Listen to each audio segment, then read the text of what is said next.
From impeachments to inaugurations, if it's a political story, we are on the scene. The race for the White House is heating up. We're beating Biden. How dare he say that? If it's breaking news, we're live with the latest coverage. From the White House, the State Department, and Capitol Hill, we know the issues, but above all, we know the players to bring you the latest in-depth analysis on all the key stories that we're covering. I'm Eric Ham. Join me from Washington here on Firstpost America.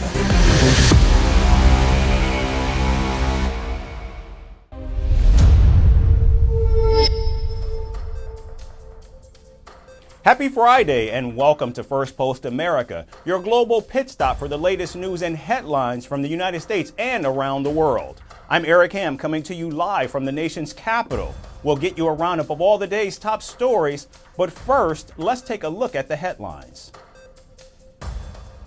A Russian fighter jet crashes into the sea off Crimea's Sevastopol. Video shows a jet on fire spiraling into the ocean as Ukrainian security experts claim it was shot down. At least 42 killed, including 36 Syrian soldiers, in Israeli airstrikes on Hezbollah targets in Syria's Aleppo province, the deadliest toll for the army since the Israel-Hamas war began. The U.S. government approves $60 million in relief fund for the state of Maryland to begin rebuilding the Baltimore Francis Scott Key Bridge in the wake of the collapse as the cleanup phase begins. New York City will begin testing gun-detecting scanners in a pilot program at multiple subway stations after several shooting incidents on one of the biggest and busiest subway systems in the world. 45 people died after a bus carrying Easter pilgrims from Botswana crashed in South Africa's northern province of Limpopo. South African president offers his condolences.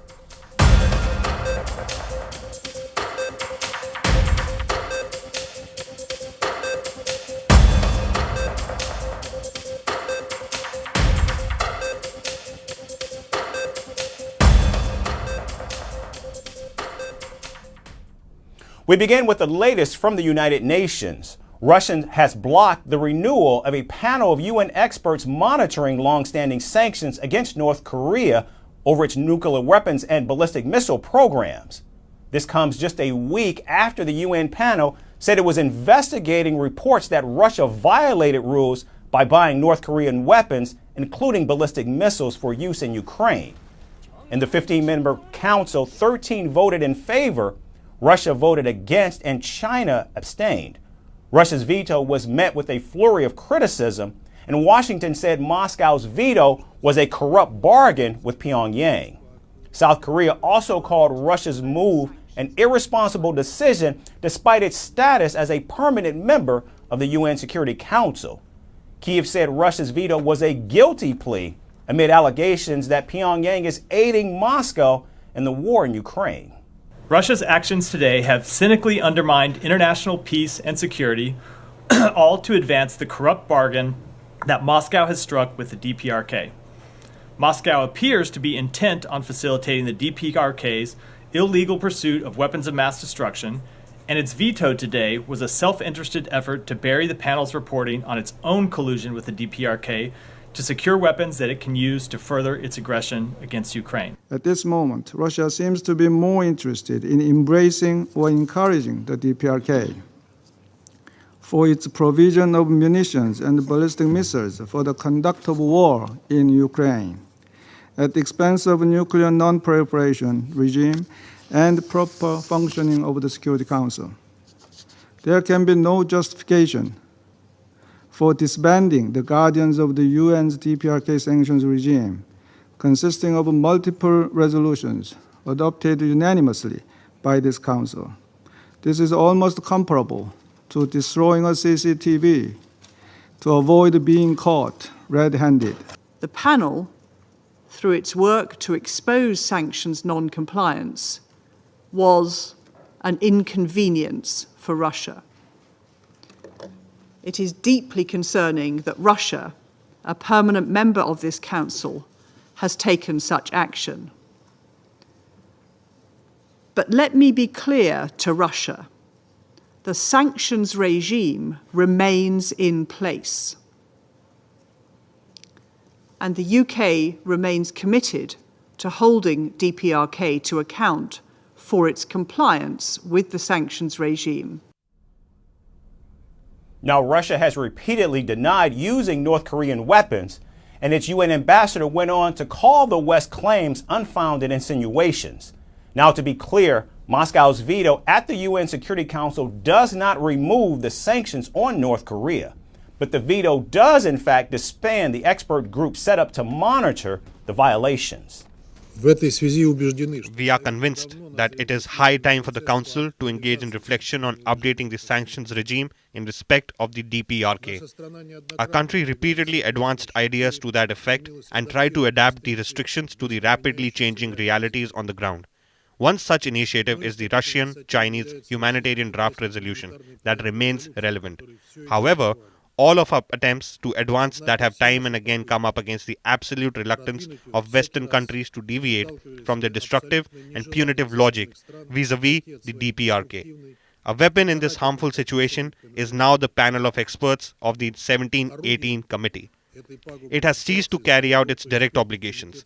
Its work is increasingly being reduced to playing into the hands of Western approaches, reprinting biased information and analyzing newspaper headlines and poor quality photos.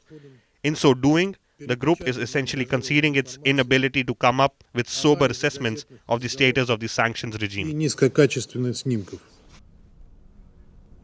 Now, North Korea has been under mounting UN sanctions since 2006 in response to its nuclear program. Russia and China have tried to persuade the UN Security Council to ease the sanctions against Pyongyang. And in 2016 and 2017, additional Security Council sanctions were in fact leveled on North Korea. However, Kim Jong-un's regime has largely ignored these sanctions and expanded North Korea's nuclear weapons production and capability. The North Korean leader has been on a weapons testing spree since the beginning of 2022. In fact, just last week, Pyongyang tested a solid fuel engine for a new hypersonic missile. Now, Kim Jong-un has also ordered his military to boost its readiness in preparation for war. And now shifting to Africa, the military in Nigeria will release over 300 Boko Haram suspects after a court ruled that there was no evidence that they actually committed any crimes. The more than 300 alleged suspects will be released in the northeastern Borno state, the heartland of the insurgency. Now, Nigeria has in fact been running an amnesty program for jihadists who willingly surrender. The fighters go through a rehabilitation process before being integrated back into society. In fact, for years, Nigeria has been reeling under violent extremism by Boko Haram. The jihadist group was founded in 2002 as an Islamic sectarian movement, and the name Boko Haram essentially means Western education is a sin. The group sees the federal and the northern state governments in Nigeria, as well as political and religious elites, as morally corrupt, and they reject a secular state. In 2009, they launched an insurgency seeking to overthrow the government and establish an Islamic state. Since then, the group has carried out assassinations and large-scale acts of violence. Their targets have included police stations, government buildings, banks, churches, and people engaged in what they consider un-Islamic activities. In 2012, the Nigerian government tried to negotiate with the group, but failed when Boko Haram continued their acts of violence. Now, Boko Haram grabbed headlines across the world in 2014 when more than 270 schoolgirls were kidnapped from the town of Chibok. The incident ignited a global campaign for their return called Bring Our Girls Back. But 10 years later, dozens of these girls have still never been found. The insurgency has killed tens of thousands of people and forced more than 2 million people to flee their homes. To date, it is one of the world's worst humanitarian crises. And shifting focus now to one of the biggest financial frauds in American history. Crypto king Sam Bankman-Fried has been sentenced to 25 years in prison. He was convicted in November of last year on 7 counts of fraud and conspiracy for stealing around $8 billion from customers and investors of his cryptocurrency company, FTX, which went bankrupt in 2022. The 32-year-old used the money to buy luxurious properties and private planes and make political donations. Bankman-Fried has denied any wrongdoing and blamed his company executives for the fraud. He said he will appeal the conviction. Our next report offers the details. It's a story of a man who rose to influential circles, became king of his industry, and eventually fell into disgrace. We are talking about Sam Bankman-Fried, the founder of one of the biggest cryptocurrency exchanges in the world, FTX. How'd it go in there today, Sam? The 32-year-old whiz kid who was once popular as the crypto king has now been jailed for 25 years. He has also been ordered to forfeit $11 billion to repay his debt that mounted from stealing.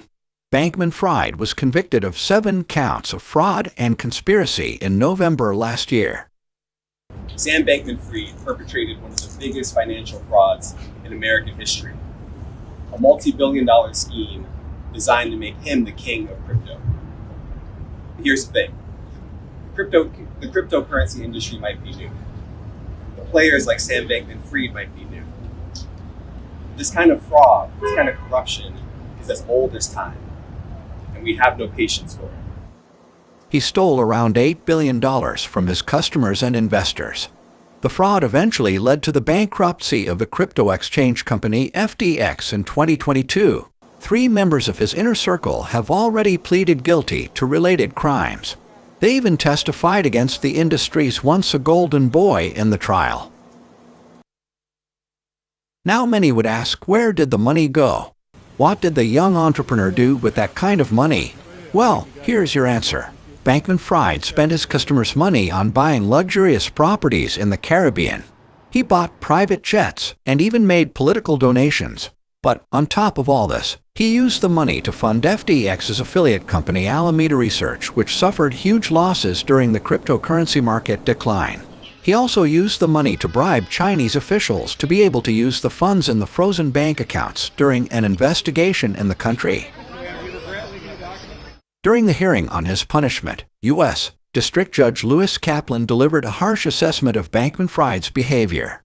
He said that Bankman-Fried lied during his testimony. He claimed that he did not know that his companies were using the customers' money.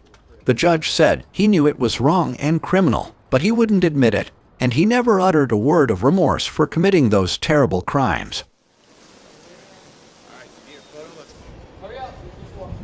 During the court trial, Bankman-Fried acknowledged making mistakes and apologized, but blamed his company executives.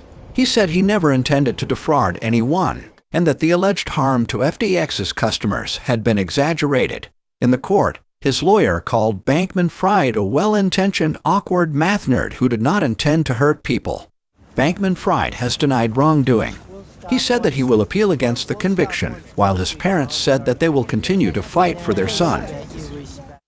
Though Sam Bankman-Fried's 25-year jail term could potentially be reduced, the judgment in one of the biggest financial frauds in U.S. history certainly sends a strong to scammers stealing from the innocents.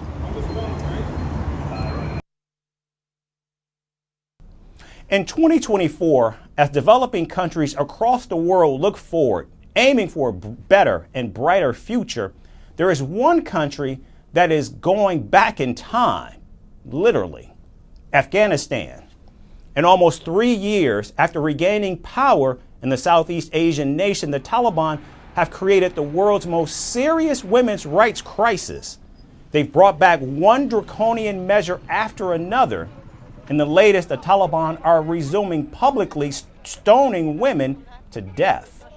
In an audio broadcast, the Taliban supreme leader announced the group will begin enforcing its interpretation of a Sharia law, which includes women being publicly flogged and stoned for adultery. The The Taliban leader called it a fight against Western influences, and the broadcast also ended with a grim warning, with the Taliban leader saying the group's work did not end with the takeover of Kabul. In fact, it had only just begun. Human rights group says the Taliban may have been enabled by the international community's silence, which has put the future of women in the country at stake. Over the last 2 years, the Taliban have issued 80 edicts. 54 of these directly target women and girls. And the rollback started as soon as they took power in August of 2021. They immediately asked women to stay indoors, saying their soldiers were not familiar with seeing women outside the house. And 1 year later, they began gender segregation and placed restrictions on women's movement. 2 years into their rule, women were banned from parks, gyms, salons, public bathing houses, fairs, and other public spaces. Women in Afghanistan can no longer pursue education beyond grade 6 and have lost all access to employment and political participation. In fact, just last week, schools across Afghanistan reopened for the beginning of the new academic session, but millions of girls will be staying at home. Afghanistan remains the only country with restrictions on female education. I was one of those who experienced the same thing in the first time Taliban were in power. And now the next generation of my sisters, all of a sudden, in a matter of a blink of an eye, saw everything collapse and experienced the same thing. They're doing it under the name of Islam. We know it's in contradiction with Islamic principles. For us, Afghan women, Muslim women, it is not just our right. It goes much deeper than that. This is our duty. And for me, closing schools for a woman who has been ordered to learn is exactly like if I am fasting, someone will shove food in my mouth. Or if I'm praying that someone will stand in front of me, will not allow me to bend.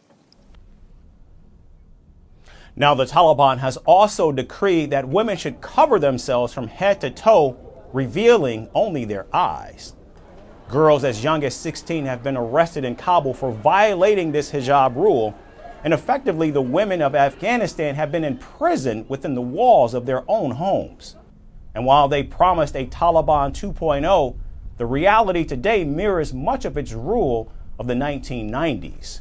In fact, in the past year alone, human rights groups say the Taliban ordered at least 57 public floggings and executions of women. More recently, in February, the Taliban executed people in public at stadiums in 2 of its provinces. And they have been urging people to attend these executions, but have banned filming or photography. But despite these challenges, the women in Afghanistan have not lost all hope. In fact, earlier this month, on Women's Day, some of the women organized a rare protest against the Taliban.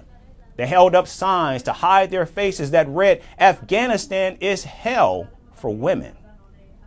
And for an Afghan woman, even walking out of their front door is seen as an act of defiance. And all they seek from the international community is some support and solidarity. Of the 14 million women in Afghanistan living under these brutal conditions, many of them are wondering and waiting for the international community to act. And finally, from a story of brutal suppression to a story of liberation, France's latest legislative landscape is reshaping social norms. After becoming the world's first country to make abortion a constitutional right for women, lawmakers have now introduced a bill to combat discrimination based on hair. Members of France's lower house of parliament have approved a bill that will ban discrimination related to hair texture, length, color, or even style. The bill aims to send a message of support, particularly to its Black community. Our next report goes into details. The French government continues to make strides in championing progressive legislations this year. In January, they marked a historic moment by constitutionally affirming a woman's right to abortion. Now, they are fighting against prejudice based on hair appearance in public spaces. Members of France's lower house of parliament have approved a bill that bans discrimination related to hair texture, length, color, or style. Out of the 577 National Assembly lawmakers, only 50 were present for the vote. They backed the bill in a 44-2 vote, with 4 abstentions. The bill, a significant step forward, seeks to send a message of support, particularly to the Black community, who have often encountered hostility in workplaces and public areas due to their hair. Additionally, it aims to protect individuals of other hair types, including blondes, redheads, and those experiencing hair loss, from what has been termed as hair prejudice. This legislation proposes amendments to existing anti-discrimination measures within the labor and criminal codes, explicitly outlawing discrimination against individuals with curly, coiled hair or hairstyles deemed unprofessional. Now, the bill is headed to the Senate, where it could face heavy opposition. The bill has been proposed by Olivier Serva, a member of parliament from the French Caribbean island of Guadeloupe. He presented by the bill by drawing attention to alarming statistics that say a quarter of Black women are being rejected from jobs due to their hairstyle choices. Service says the people who don't fit in Eurocentric standards face discrimination, stereotypes, and bias. At this time, I'm thinking of all the people who in the work environment made the effort of straightening their hair to get a job. And for the last year, 2 years, 3 years, 5 years, 10 years, 15 years, have decided to go back to a natural haircut. But when they try, they're told, "Oh, so today you're wearing a doormat. Today, you're Bob Marley?" They'll be able to say, "Be careful, Mr. Employer, this is discrimination, and you'll face sanctions such as prison or a fine." That's why I think it's fundamental that we expand the legislation. The bill's advancement to the legislative body has been met with jubilation by many women. They view it as a potential catalyst for ending the long-standing struggle faced by Black French individuals in embracing their natural hair. It's not only a hair issue finally, but it will give strength to people to be able to answer when they are asked to straighten their hair. They can say, "No, this is not legal. You cannot expect that from me. It has nothing to do with my professional competence." So I think, even though some people think it's superficial, I think it's, on the contrary, very important. Every individual is born with a particular type of hair. So I really agree with what they have done to penalize companies that refuse to hire candidates because of the type of hair they have. However, critics argue that the bill signifies an attempt to import U.S. concepts of race and racial discrimination into France. Some contend that natural hair attributes, such as afros, braids, cornrows, or locks. Concerns have also been raised regarding the omission of the term racism in the bill, given instances where public figures have faced derogatory remarks online due to their natural hair. In March 2022, a similar bill was passed by U.S. House of Representatives, in which 24 states adopted a version of the Crown Act. This act stands for creating a respectful and open world for natural hair. It banned race-based hair discrimination in employment, housing, schools, and the military. But the Senate Republicans blocked it a month later by unanimous consent. If this bill becomes law in France, then it will emerge as the first country globally to formally recognize and address discrimination based on hair at a national level. This legislative endeavor represents a crucial step towards fostering inclusivity and combating prejudice in society.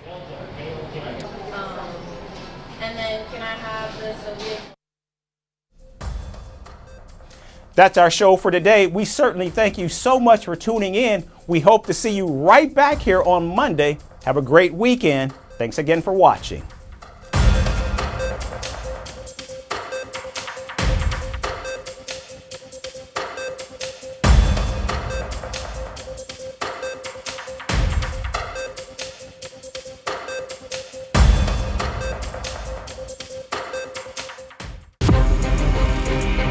From impeachments to inaugurations, if it's a political story, we are on the scene. The race for the White House is heating up. We're beating Biden. How dare he say that? If it's breaking news, we're live with the latest coverage. From the White House, the State Department, and Capitol Hill, we know the issues, but above all, we know the players to bring you the latest in-depth analysis on all the key stories that we're covering. I'm Eric Ham. Join me from Washington here on First Post America.